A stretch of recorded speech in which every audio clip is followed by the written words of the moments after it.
चावल। Very good. Wash. Very good. Vasu क्या लायो છે? હેલો देव।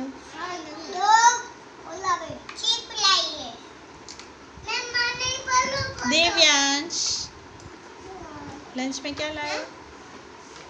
Very good. जियान तेरा लंच बॉक्स अभी आ रहा है।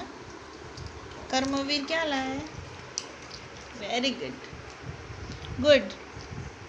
वेरी गुड पेरेंट्स, ऐसे ही कीप इट अप। घर का होममेड फूड ही भेजना है लंच में। Very good. Clapping for the mummies. चलो मम्मीज के लिए क्लैपिंग करो।